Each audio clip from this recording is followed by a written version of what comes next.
C9 really couldn't give me one day to just go out, enjoy a night, relax before I have to wake up in the morning and do this video series, because my rule is during international events, especially when we're over in China and Korea, I'm not going out during the night because I got to make sure that I'm available in the mornings to record. So last night I was like, I'm still going out. Okay. This video might be Good Morning North America, but I was out till early in the morning. Nevertheless, we got a lot of stuff to talk about today before MSI kicks off, because all the headlines decided to drop at one time. Yes, I'm clean shaven, by the way. Messed up a shave trying to have a 5 o'clock shadow, so this will grow back in a few days. I apologize. Don't worry about it. So, in yesterday's video, we talked about C9 and the tactical change that they made to bring in a 6-man to the roster. Well, turns out that wasn't the only thing. Now, I was spoiled to the fact that they were doing more. Like, I want to say Monday or Tuesday of this past week, somebody let it slip that it was going to be happening. I made sure that they didn't tell me what, didn't tell me who. And it came to be that there were a lot more changes that C9 was making, partially due to their own choices, partially due to not. So let's walk the full timeline. First, Inero announces that he is stepping down from C9 as the head coach, citing mental health struggles that I just want to wish him the absolute best. I love the guy. He's one of the chillest people. He talked in a tweet about how he started smoking, put on some pounds, wasn't able to go to the gym and really live a healthy lifestyle that he wanted to. So now he's going to get back to living the life that he wants, which first and foremost at a human level, take esports out of this, just at the basic, person to person. Good for him. He deserves that in every way, shape, or form. I love the guy. I need to stop saying in every way, shape, or form. And I wish him nothing but the best. However, what this does is it then opens up a hole for C9, of which it is being filled by IWDominate, who is now, yes, the head coach of Cloud9, which at the beginning of the year, I don't think any of us would have suspected this, but alas, here we are. To assist him is going to be Vigar V2, who has been with Cloud9 for a minute now. Arrow, the former Optic Gaming ADC, is coming. Well, he was an ADC for a lot of people, but just, Optic baby. He's coming in to help coach, and then Yamato Cannon is also coming in as an assistant coach. The Yamato Cannon one is especially spicy, given the second announcement that came, which is Loki will be returning to Cloud9. If you remember, he stepped away due to a family issue, not due to anything that he didn't want to be with the org or beyond. So clearly the family situation has been resolved, or at least is in a good spot. He's able to come back. So now you have a 7-man roster with C9, where Thanatos is the sole top laner, Blabber is the sole jungler, Vulcan is the sole support, but you have Loki and APA in the mid lane, and Tactical and Sven in the bot lane. Why I said that's so spicy is because Yamato Cannon is on record heavily criticizing APA. And that is an interesting dynamic that I'll even tell you as somebody that just interviews players. Whenever you talk shit and you got to talk to them afterwards, it's there's a level of honesty and transparency that if everybody in the room is like, hey, you know what? I get it. You said what you said for a reason. Fine. Just move on with life. Then it's great. It's cool. It's chill. If not, which we've seen the if not in esports a lot, it can cause problem. But I would like to think with APA's time wrestling, he's very much used to that. And then Yamato Cannon, I just don't know as much about him, but obviously good friends with Dom. So very much an Epo hire, but at the same time, it's not like it's not earned. Yamato has been a fantastic coach in the space. But does this change Cloud9? I'll be honest with you, at the jump, I'd say no. Because let's not forget, we saw this full roster last year, granted with Sven, not Tactical, he's the one wild card in this, miss worlds. We saw them collapse and crumble in the same way that we've already seen in spring this year. Loki coming back changes nothing on that front, in my opinion. However, the coaching changes are the one that I'm looking at the most, because that can change locker room culture, can change how you handle pressure and beyond. So I think this is going to be a real testament to Dom to see what he can do to try and get a full 7-man squad of players who have traditionally choked in the most important moments to not do so. That's his sole task. And we got our first glimpse of Cloud9 and the various different versions of this roster at an international event that has happened over the last 2 days that you might not even be aware of. There was a Korea versus Americas tournament, which featured D plus Kia, KRX, and DN Supers, DNS. And then on the America side, you had Los, who was there boot camping, Cloud9, and FlyQuest. They would all face off against each other in best of ones. And while there's no stakes on the line, it's just basically a precursor to MSI.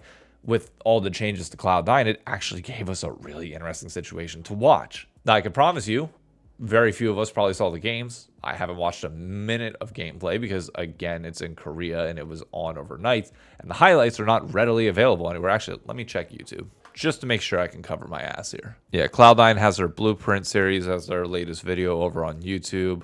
Looking at FlyQuest. Yeah, nothing over on FlyQuest side as well. So nobody's posted the highlights, and it's going to be very difficult for me to get clips from what was like 10 different games up here and in a manageable way. So we're just going to talk through the weekend that was. It started off very, very rough for North America, where C9 lost both of their series to arguably the two weaker teams from Korea and KRX and DNS. It looked bad. They got blasted. Blabber was not having a good time at all, which raised the question of like, okay, well, the two players that you brought into C9, they don't really fix the when Blabber goes international, it's a problem.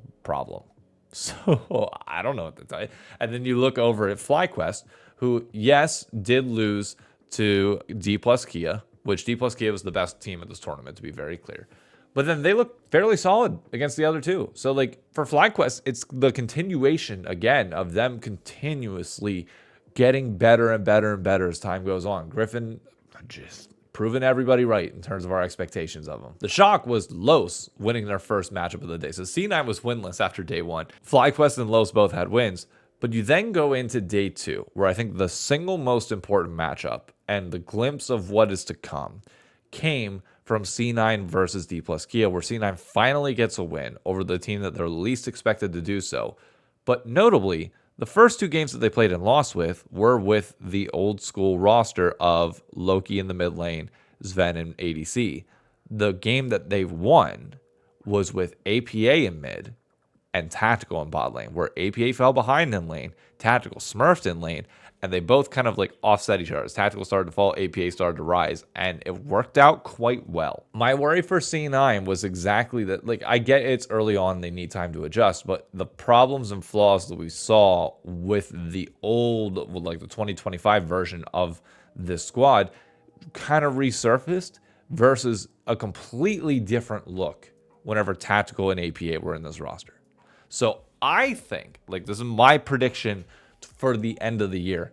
I do think we are going to end up, I don't see Sven starting as ADC for the entire year. I think Tactical gets his time and just in lane just has a ton of potential. It's just a matter of him closing out. And he gives you firepower options that, yes, he might throw, but I just think that's going to be better for the team.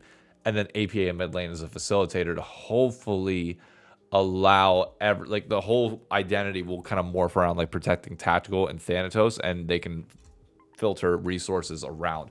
Whereas Loki, I'm not sold when he's in this roster that it works for whatever reason. Maybe there's a Loki and Tactical combination that is better. We'll see. Obviously, there will be a ton of games where we'll get to have the various different combos flushed out. But as of right now, my money is on APA and Tactical being the two that they decide upon come playoffs time. And I know it's only one game of results, but just theoretically, that makes the most amount of sense to me. But yeah, nothing really else to note about this best of one international thing. Teams really didn't post all that many highlights of it, only when they won. And that touches on the C9 news. Now, there are quite a few other things that have been announced that we have to address for you to know. First and foremost, Rank 5s did kick off last night, which if you didn't play, it was a ton of fun. My one criticism that Drew Levin asked for this, so I'm just going to keep repeating it because I think it's worth getting the message out there. It was really not demoralizing. It took some of the spark away whenever you got done with your game of ranked 5v5s, and everybody's got an individual rank. Like Charmweaver on our team, he immediately went into, I think, Emerald or Diamond. No, I think, yeah, Emerald, and then he was close to Diamond. I started in Gold, but it's like, okay, we're all different ranks. What do those different ranks matter at all if you're not a part of a team? Because you're playing the game as a team. Ranked 5s, the leaderboard, the whole experience should be molded around your individual rank contributing to something larger than yourself, whether it's a clan, whether it's a club, a team itself, limited to 5. I don't care. Make it so that the aggregate 5 elo of the people that you choose per each team is the way to go. There were problems historically where people would start a team and then they go in and do their placements and then they lose and they disband the team. Just make it Clash of Clans style where anybody can come and go from a team as they please. It's just the elo that you individually bring that scales the team to where it's supposed to be. Don't make it so that the individual team has its own elo. That feels like a really bad way to do things. Like, we have examples from other games that show you exactly what needs to happen in this moment to add that community feel to it. I mean, Paul can attest. He's like top 500, I think, in the world at this point in Clash of Clans. Like, that community experience, and like for him being recruited by people because he is such a good player to come play on their team and in their 5v5 squad is a massive marketing potential that you could see with this. So I don't mind the window being a little bit later than I would personally care for it to be here on the East Coast. However, I want to see changes to the leaderboard and how we interact with this queue, because the games themselves were a ton of fun. Oh my God, was it a good time. Speaking of good times, the boomers in the space, I think y'all are going to have a really good time, as apparently the Season 3 League Classic game mode, or we still don't know the full details. They will be out as of MSI Finals, but it at least got announced last night. So if you haven't seen the short on it or you haven't seen any other content, yes, MSI Finals League Classic will be, full details will be revealed. It looks like you will get to play old champions, old kits. So yes, like their original versions, and different items, runes, beyond. We'll see as it goes. But I already said this doesn't do as much for me. I didn't play during that period of time. I'll be interested to try, but I highly doubt. Like, this isn't one of those games where it's like, oh, the old school version is going to look and feel just naturally better. It's like, no, I don't think people appreciate how far League has come over the last few years, to the point where you might be frustrated with new champions. But visually and the feel of the game, nah, I don't see this mode being able to give me any level of satisfaction on that point. So I'm still excited to try it. I will. If there's not a rank queue, I'm going to be way less excited to try it, because that's just naturally, I don't care about anything other than ranked. I only have so much time in the day, so I'd rather all that time matter, and that's fun for me. That's my definition of fun, not everybody else's, so I get it. But we'll see. And I'd be remiss if I didn't say good morning, North America, to all those following the Call of Duty major over in Paris. I know this is a League of Legends video, but lore is there. Yeah, like our lore from like League of Legends. I say our lore from League of Legends. She's a LEC staple. She did an interview with one of the players from FaZe who ended up beating the home team, and he literally says in French, "Suck my dick, I own this country," which is fantastic. You want to talk about good banter and good shit talk? That's it right there. And the weekend's only getting started. It is a 40,000 person stadium filled to the brim, and everybody's losing their minds. It is peak of what esports can and should be. And when we talk about like the KC and Koi road trips, whenever Koi sits here and says, oh, we can't fill up the arena on a Friday, Gentlemates did.